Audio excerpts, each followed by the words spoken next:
9 skyrius. Slaptingiausias žinojimas.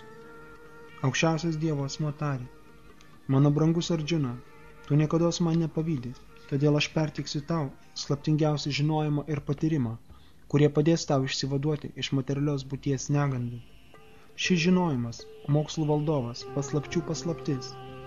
Jis tyriausias, o kadangi per patyrimą leidžia tiesiogiai suvokti savąjį aš, jis yra religijos tobulybė, jis amžinas ir įgyjamas su džiaugsmu.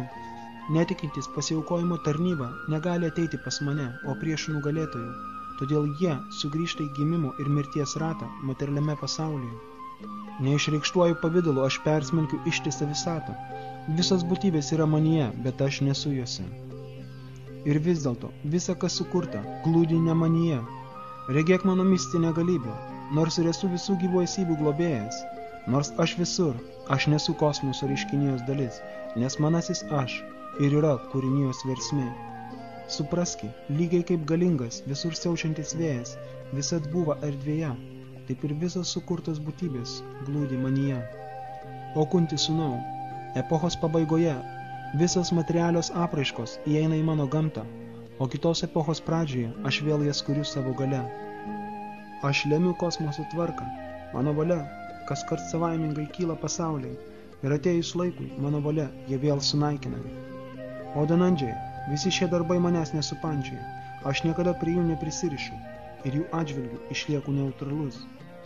Materiali gamta, viena iš mano energijų, juda man prižiūrint, o Kunti sūnau, ir sukuria visas judančias ir nejudančias būtybės.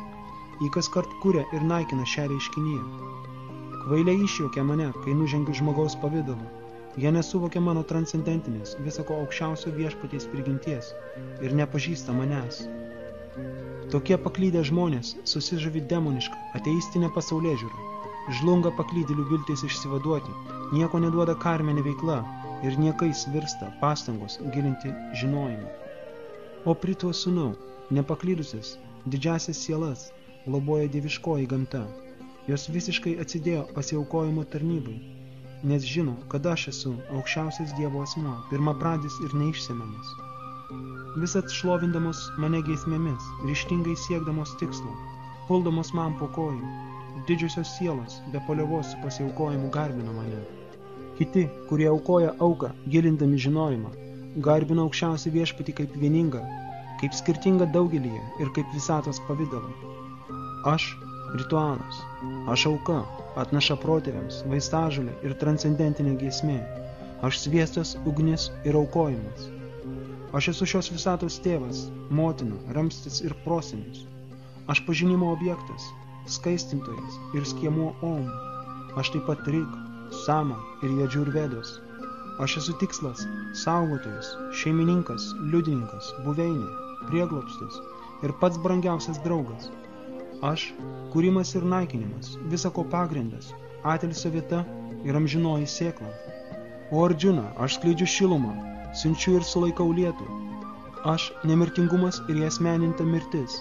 Manyje slypi ir dvasia, ir materija. Tie, kurie studijuoja Vedas ir geria Somos syvus, siekdami dangaus planetų, garbina mane netiesiogiai.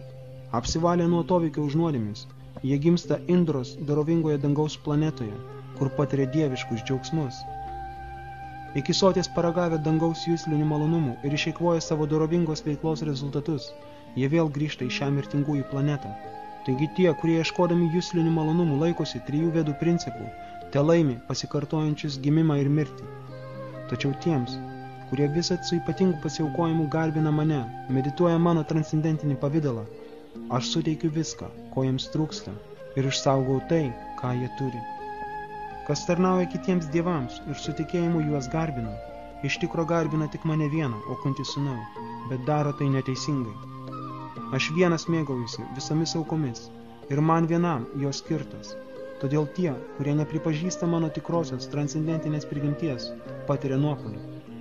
Garbinantis pusdievis gims tarp pusdievių, garbinantis protėvius eis pas protėvius, šmėklų ir dvasių garbintojai gims tarp šių būtybių, o tie, kas garbina mane, gyvens su manimi.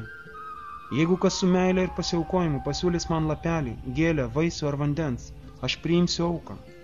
O kunti sūnau, kad ir ką tu darytum, valgytum, aukotum ar atiduotum, kokias askezes tu atliktum, daryk tai kaip auka man. Šitaip tu sutraukysi veiklos pančius, išvengsi jos palankių ir nepalankių rezultatų.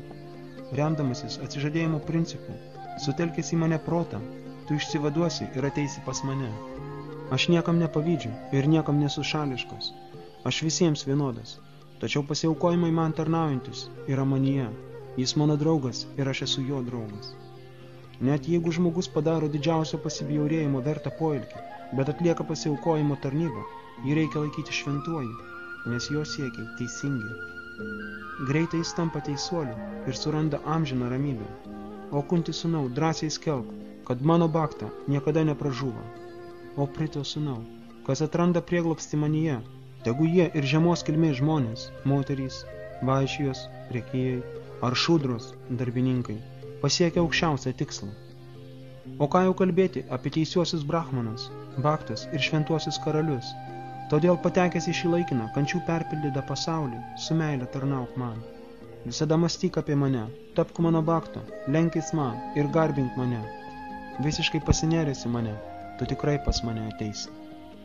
Taip baigėsi Šrimad Bhagavad Gitos 9 skyrius, slaptingiausias žinojimas.